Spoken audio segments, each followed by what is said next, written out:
ரொம்ப டயர்டா இருக்கு. இயற்கையான டேட்ஸ், பாதாம், பிஸ்தா, கேஷு அண்ட் ஹனி கொண்டு தயாரிக்கப்பட்ட லயன் டேட் நட் பைட்ஸ். இனிமே கண்ணை மூடிட்டு கடலை எண்ணெய் வாங்கலாம். ஏன்னா மந்த்ரா கடலை எண்ணெய் இதயத்தின் தயாரிப்பு. வறுக்க, பொரிக்க, ஏன் எல்லா சமையலுக்கும் மந்த்ரா தான். மந்த்ரா கடலை எண்ணெய், அபார ருசி, ஆரோக்கியமான உடல் நலம். பீகாரில் கடந்த ஆண்டு சட்டசபை தேர்தலுக்கு முன் வாக்காளர் பட்டியல் தீவிர சிறப்பு திருத்த பணி நடந்தது. போலி வாக்காளர்கள், இரட்டை பதிவு, இறந்தவர்கள், நிரந்தரமாக குடிபெயர்ந்தோர் என 65 லட்சம் வாக்காளர்களின் பெயர்கள் பட்டியலில் இருந்து நீக்கப்பட்டன.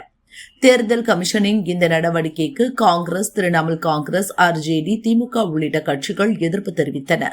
எனினும் நீக்கப்பட்ட வாக்காளர்களில் மிக குறைவான எண்ணிக்கையிலேயே ஆட்சேபனை தெரிவித்து விண்ணப்பித்தனர்.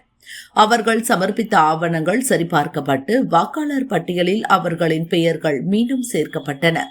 எஸ்ஐஆர் பணி மிகுந்த வெளிப்படைத்தன்மையுடனும் துல்லியமாகவும் நடந்ததாக தேர்தல் கமிஷன் அறிவித்தது. இதைத் தொடர்ந்து தமிழகம், மேற்கு வங்கம், கேரளா, கோவா, உத்தரப்பிரதேசம் உள்பட 12 மாநிலங்கள், யூனியன் பிரதேசங்களில் எஸ்ஐஆர் பணி நடந்துள்ளது. வரைவு வாக்காளர் பட்டியல் வெளியிடப்பட்டு ஆட்சேபனை விண்ணப்பங்களும் பெறப்பட்டு இறுதி வாக்காளர் பட்டியல் தயாரிக்கும் பணி நடந்து வருகிறது.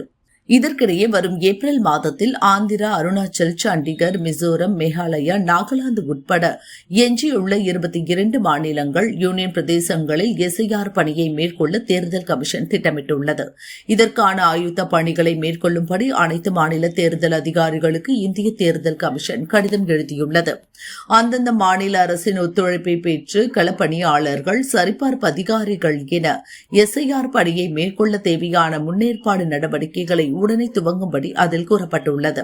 ஏப்ரல் மாதம் துவங்கும் இப்பணி அடுத்த 2-3 மாதங்களுக்குள் நிறைவடையும் வகையில் திட்டமிடப்பட்டுள்ளது.